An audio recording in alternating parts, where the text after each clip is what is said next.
Half of all marriages end in divorce, and most divorces happen between the ages of 45 and 55. And what happens in that time? Perimenopause and menopause. Now, I'm not saying that perimenopause and menopause cause divorce, but when your brain chemistry is changing, when your sleep, hormones, and energy are changing, that could lead to changes in your mood and how you react and respond to your relationship. And so in that time of perimenopause, you can start asking questions. Is something wrong with me, or is it my relationship? And if we don't understand the physiology of what's happening, it's easy to blame your relationship for how you're feeling. In today's video, we're going to break down hormone changes and brain changes and why they happen, why perimenopause is such a vulnerable time for relationships, and how those changes affect your mood, your energy, and your sleep. And we'll end with practical tips and tools that you can use starting today to really help support everything that's happening, including your relationship. Perimenopause doesn't have to feel like a time when you're losing yourself. It can be a transition you can navigate with understanding and support. Let's imagine Sarah. She's 46 years old, and every single night she wakes up at 3 in the morning. She's tossing and turning, has a hard time going back to sleep.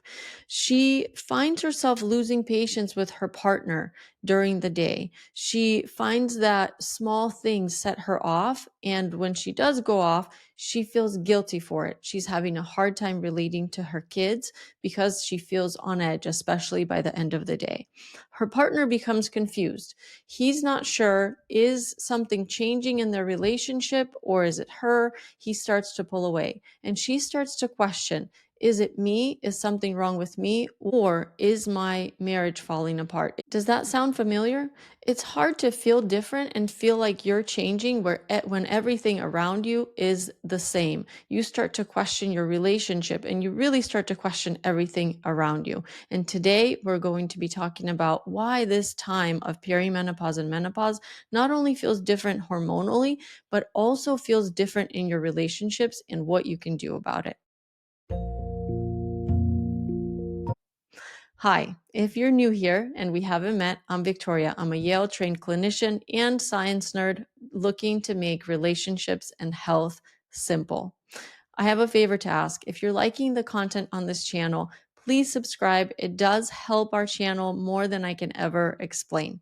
Okay, let's get into it. So let's talk about perimenopause and the physiology behind all these feelings that you may be experiencing or you will experience as time goes on if and when you enter that phase. So perimenopause is the 5 to 10 years before your periods stop, and menopause is technically diagnosed a year after you haven't had a period. So once you haven't had a period for a year, you're considered to have entered menopause a year prior to that. And perimenopause, I divide into two phases: early perimenopause and late perimenopause, just because those two phases can feel different. What is happening? You have two main hormones that we're going to talk about today: estrogen and progesterone. So estrogen is made in your ovarian follicles. Those are the little sacs that contain eggs, and each month you ovulate usually one egg. Okay. And those follicles, as they grow, they put out estrogen. They make estrogen. In the middle of your cycle, generally speaking, you ovulate. And when you ovulate, the follicle releases an egg. And what's left over is a little capsule that's called the corpus luteum. And the corpus luteum is what produces progesterone. Okay, so here's where perimenopause begins to change things. So the two parts. In early perimenopause, ovulation doesn't always happen. Often it does, but it doesn't always. And when there's no ovulation, that means that corpus luteum is not produced. You don't have that little capsule that's left over after the egg was released. And so what that means is you have low progesterone. Low progesterone means that we lose the calming effect of progesterone, and we lose how it helps us sleep and stay calm. So women notice that they're more irritable, they have restless sleep, heavier periods, and more PMS-like symptoms. So Estrogen is still being produced, but sometimes in early perimenopause, what can happen is too much estrogen is produced. And so, what that can feel like is mood swings. You may have more breast tenderness, or you can even have migraines that are worse. Okay, so that's early perimenopause. Late perimenopause, so kind of your late 40s into your early 50s, before your periods stop, the changes in hormones are fluctuate even more. In late perimenopause, the number of follicles left in your ovaries that usually produce estrogen are low. And so fewer follicles means that you are making less estrogen overall and your cycles become irregular. So not only is the progesterone low, because if you don't ovulate, you make way less progesterone or your progesterone is very low. Now the estrogen is low as well. And so what this means in late perimenopause, some women may experience hot flashes, night sweats, vaginal dryness, and brain fog. Okay, so that's when those symptoms come in. So let's review. In early perimenopause, you have low progesterone and unpredictably high estrogen at times. Okay, in late perimenopause, both estrogen and progesterone are dropping down, but can still be fairly irregular. But typically, they're getting lower and lower. So, why does this matter when it comes to relationships? Because these two hormones actually affect your brain and have lots of downstream effects that affect our mood, our emotions, and then how we interact with others. So, let's talk about estrogen. Estrogen supports two really important brain chemicals, that's dopamine and serotonin. So, serotonin is what keeps us calm and content, and dopamine is our motivation or reward seeking neurotransmitter. So both work on the brain.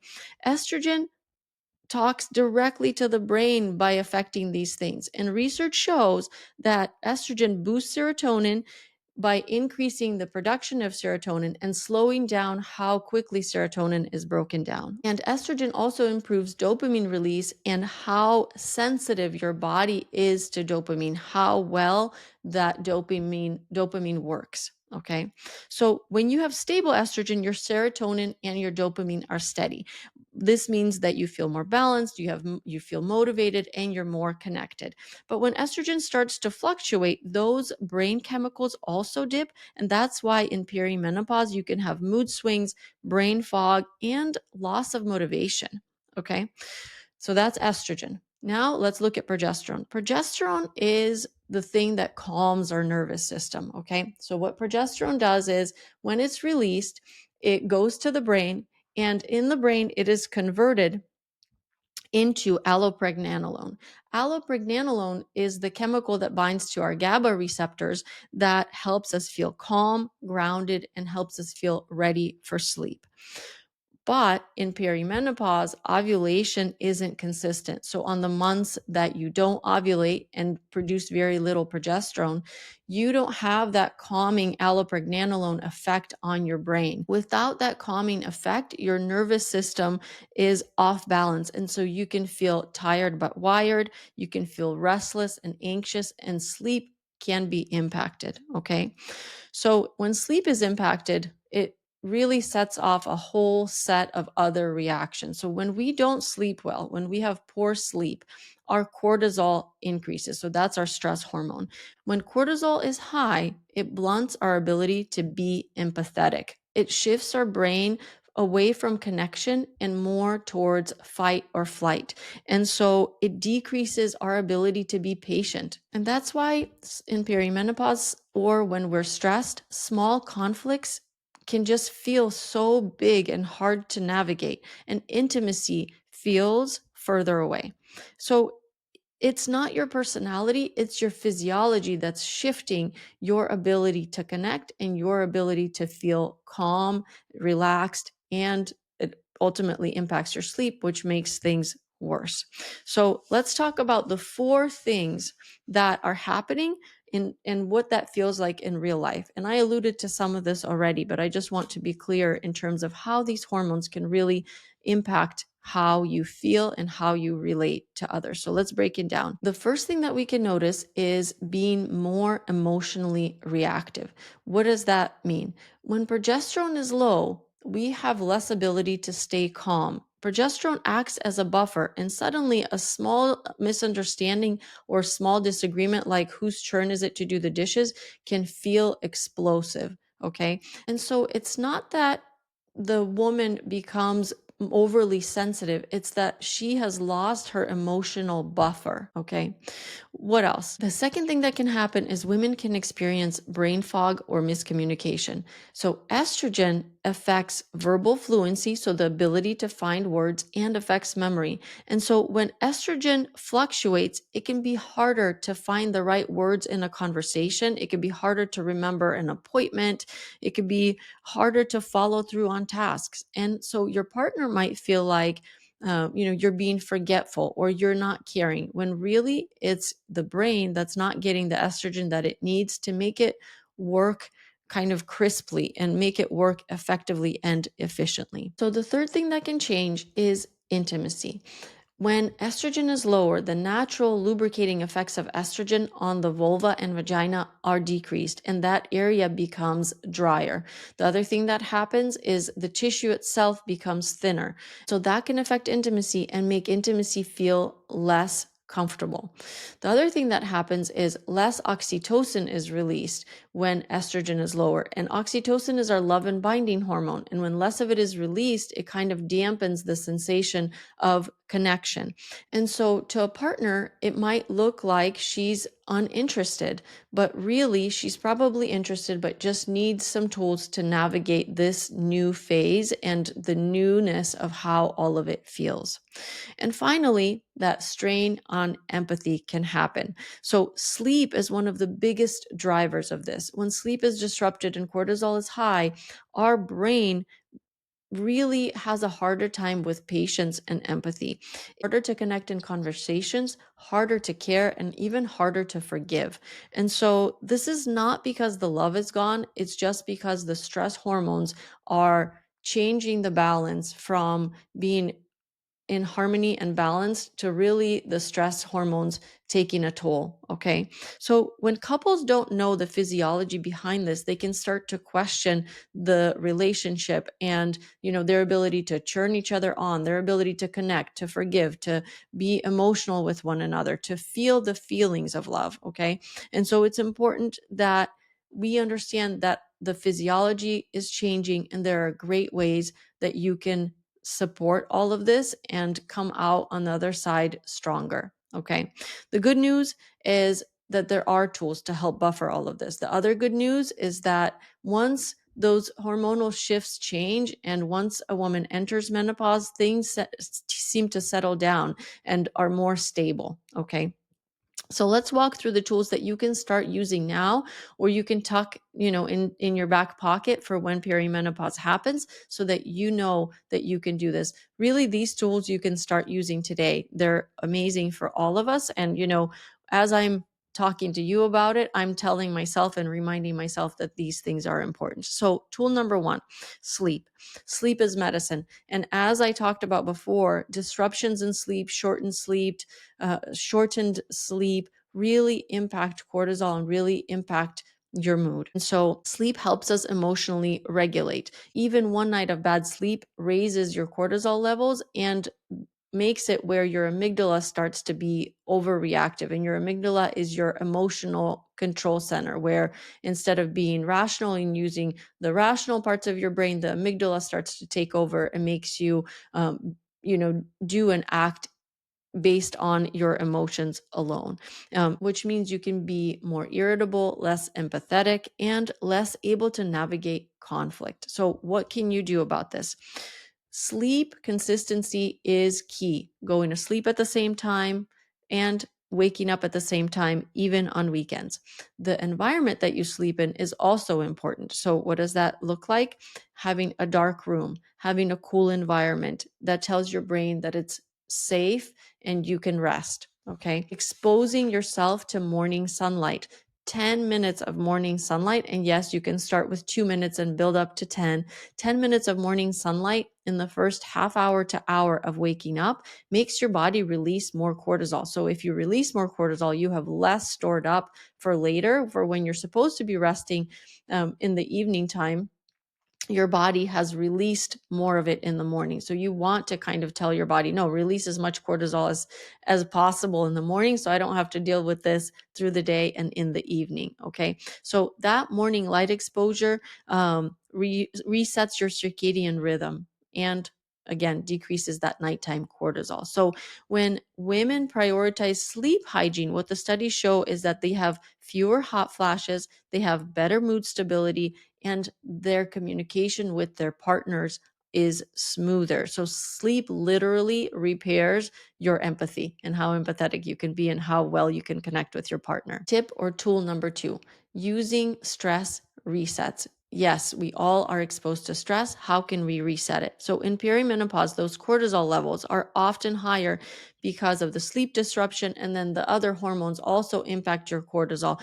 So science shows that even 2 minutes of slow breathing lowers cortisol. So does prayer. So does mindfulness. Okay. And all of those things you can use on a daily basis. And of course, one of my favorite studies found that a 20-second hug decreases cortisol and increases oxytocin, which is your love and bonding hormone. So that's something that you can do all the time. And these are not luxuries. These are physiological resets that you can use throughout your day to try to really help your body feel safe and feel calm. What else can you do? So tip number 3 is talking about nutrition. Nutrition that specifically supports your hormones and supports your brain. And, I have to preface this by saying no, nutrition and food is not going to fix perimenopause. You're going to go through it, you're going to feel it. But I think about nutrition like this: you need building blocks for your enzymes, you need cofactors for your enzymes, and nutrients, minerals, vitamins are often involved in your body properly functioning. And so if your body doesn't have that, not only is it going through the stress of having lower hormones, lower progesterone, lower estrogen, or fluctuating levels of estrogen and progesterone and now cortisol, it also is lacking micronutrients to help your enzymes do what it needs, right? If your body's depleted, then we have to find ways to really make sure that we're giving our body the building blocks and the tools that it needs to function properly. So what does that look like? It looks like having enough protein. So protein is really important. It supports stable blood sugar. We want nice and stable blood sugar in perimenopause, really always. But in perimenopause, we can feel the effects of low blood sugar much more. And so you want that protein. And then it also helps with producing neurotransmitters, which is that serotonin and dopamine. Okay. What else can help? Magnesium. It helps with sleep. It helps you feel calmer. And it's involved in 300 enzymatic reactions. So super important to focus on foods that have high magnesium. And some women even do a magnesium supplement at night to help them sleep. What else? B vitamins, especially B6 and B12, they support energy and they support the progesterone pathways. And so you want to eat foods that have B vitamins. And omega-3 fatty acids, they reduce inflammation, they improve mood, and they have been shown in meta-analyses to decrease symptoms of depression, which is also amazing. So again, think of nutrition as giving your body the raw materials to build what your body needs to build and to do what your body needs to do. Okay. What else? Movement. So exercise is really important and actually becomes really important in menopause and perimenopause. So exercise is not just about weight loss or looking a certain way or a certain number on the scale. It's really one of the most powerful tools to help with sleep, to help with mood, and to help with longevity. Okay, so what kind of exercise should we be thinking about or should we be doing? So exercise includes resistance training. So we know that estrogen is the hormone that affects how strong our muscles are and how strong our bones are, bone building. It's involved in bone building. And so it protects our bones. And when it's dropping, we want to do resistance training to sort of trick our body as though it has high estrogen to tell our body to make and continue to keep strong bones and strong muscles.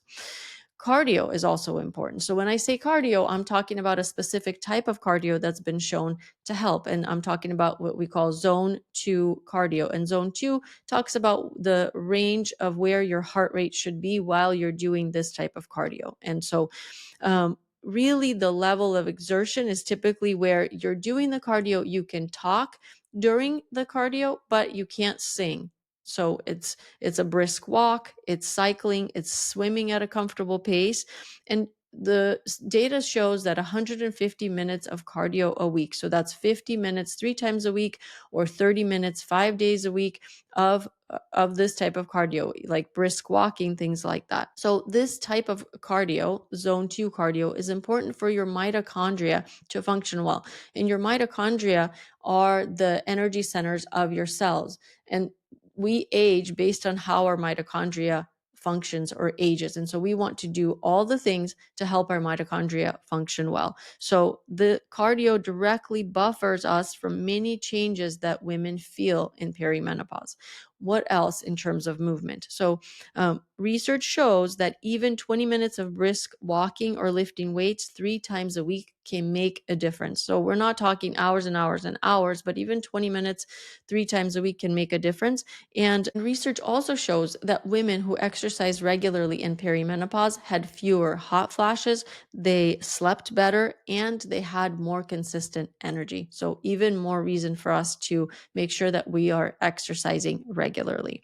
What else?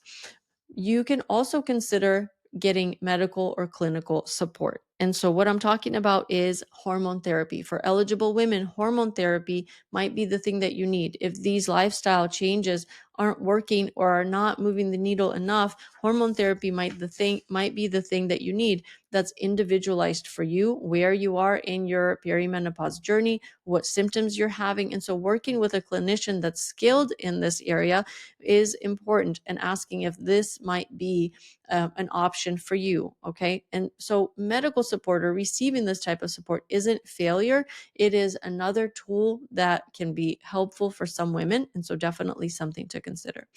And last but not least, it is the idea or the thought about educating your partner about what's happening with you and what you're going through, and building in some things to support your relationship, right? So if your partner knows that you're going through these changes and these are the things that are happening, it helps him navigate and support you instead of questioning your relationship or questioning if, something's wrong. This way you can have support instead of having somebody pulling away. So educating them about what's happening, and then doing some practical things to help strengthen your relationship. And this isn't rocket science. This is easy things that you can build into your day to really continue to connect with your partner. Okay. So one of the things that I wrote down is taking an evening walk, especially after dinner. So it improves your insulin sensitivity. It gives you some extra steps,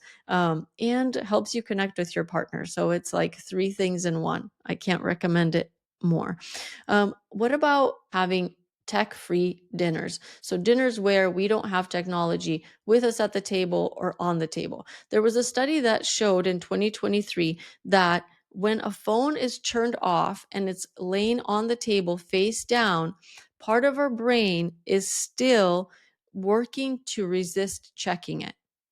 They measured and they said part of our brain is still thinking about that phone and working to resist reaching for it and checking for it. Okay. And checking it.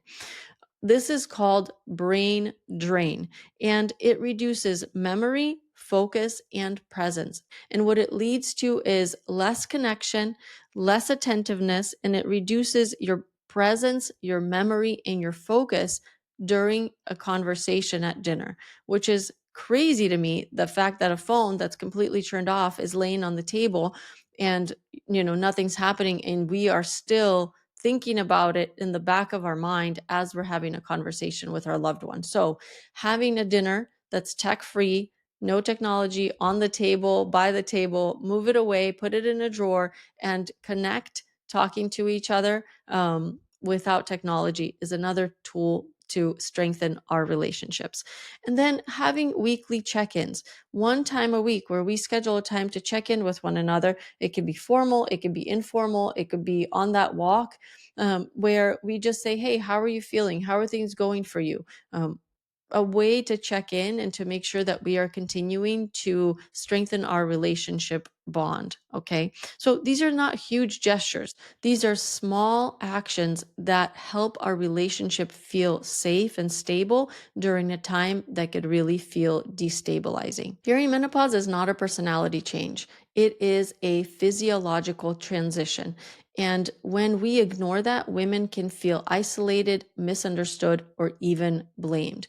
When we understand what's happening, we can connect better, we can support each other better, and come out stronger ultimately. If you're in perimenopause, or if you love someone in perimenopause, this is something important to remember. The changes that you're seeing are not weaknesses, they're not rejections. This is physiology, and physiology can be supported, and so can relationships. I call this relational physiology, a way to look at relationships and physiology together to see how they interact and how we can support both at the same time. In the next episode, I will talk about small daily practices that are backed by neuroscience that help couples weather stress together. Let's talk again soon.